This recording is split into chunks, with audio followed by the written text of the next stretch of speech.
Halo, perkenalkan nama saya Janet Caroline Padapeni dengan NIM 2210121026 Prodi Ilmu Komunikasi. Pada video kali ini, saya akan membahas teori mengenai the narrative paradigma atau dalam artian paradigma naratif. Paradigma naratif sendiri dikemukakan oleh Walter Fisher yang memperkenalkan paradigma naratif sebagai salah satu teori komunikasi.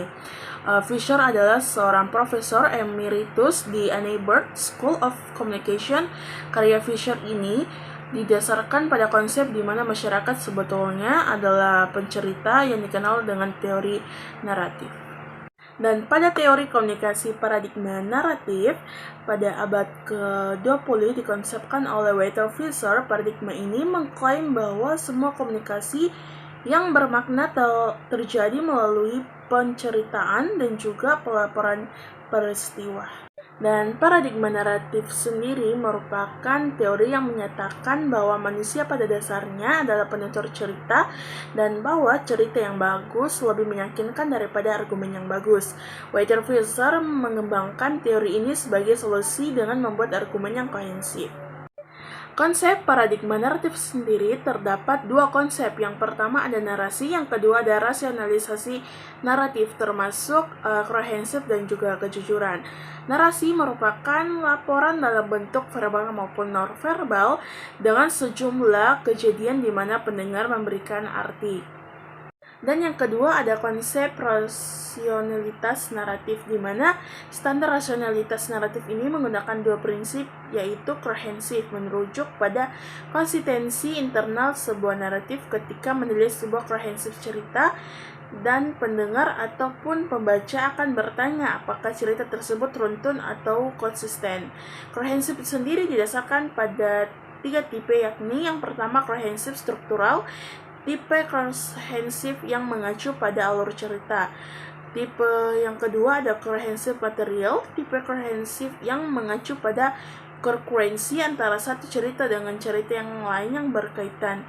Dan tipe yang ketiga ada komprehensif aktriologis, jenis komprehensif yang mengacu pada tingkat kepercayaan terhadap karakter-karakter pada cerita. Dan selanjutnya prinsip kebenaran. Standar penting untuk menilai rasionalitas naratif karena sebuah cerita dengan kebenaran akan terdengar nyata bagi penerima cerita. Ketika elemen-elemen sebuah cerita mempresentasikan pertanyaan akurat mengenai realitas sosial, maka sebuah cerita memiliki banyak kebenarannya. Dan selanjutnya ada asumsi. Asumsi yang pertama adalah sifat esensial manusia berakar dalam cerita dan bercerita. Pada naratif ini bersifat universal, ditemukan dalam semua budaya dan periode waktu. Menurut Fisher pada tahun 1984 mengatakan bahwa etika manapun, apakah sosial maupun politis, hukum atau lain sebagainya, melibatkan naratif. Fisher mendefinisikan kemanusiaan sebagai homo nars. Dan asumsi selanjutnya adalah paradigma naratif menyatakan bahwa kemasukakalan bukanlah satu-satunya cara untuk mengevaluasi pemikiran yang logis, melainkan paradigma naratif mengasumsikan bahwa rasionalitas naratif dipengaruhi oleh sejarah, biografi, budaya, dan juga karakter orang yang dipengaruhi oleh konteks di mana mereka terikat. Tujuan dari paradigma naratif sendiri mengemukakan keyakinan bahwa manusia adalah seorang pencerita dan bahwa pertimbangan akan nilai, emosi, dan juga estetika menjadi dasar keyakinan dan perilaku. Pada contoh di atas, kita sangat senang bercerita, di mana bercerita dapat mempengaruhi cara manusia dalam memandang dan juga memahami, sehingga mempengaruhi sikap, kepercayaan, dan juga tindakan dalam keseharian. Terdapat ada dua jurnal yang menganalisis terkait paradigma naratif. Yang pertama ada analisis naratif kampanye pemain Persija pada video Jaga GBK.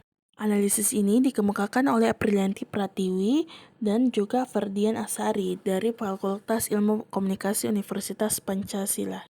Dalam analisis naratif kampanye pemain Persija, dibutuhkan sinergitas antara elemen komunikator, pesan, komunikan, dan media yang digunakan untuk melakukan kampanye persuasif. Jika salah satu elemen tidak memiliki sinergi dengan elemen lainnya, maka kampanye yang dilakukan tidak efektif dan jauh dari harapan. Berdasarkan elemen-elemen kampanye persuasif, komunikator video hashtag Jaga GBK ada pada dua tataran, yaitu tataran ide dan juga tataran penggagasan.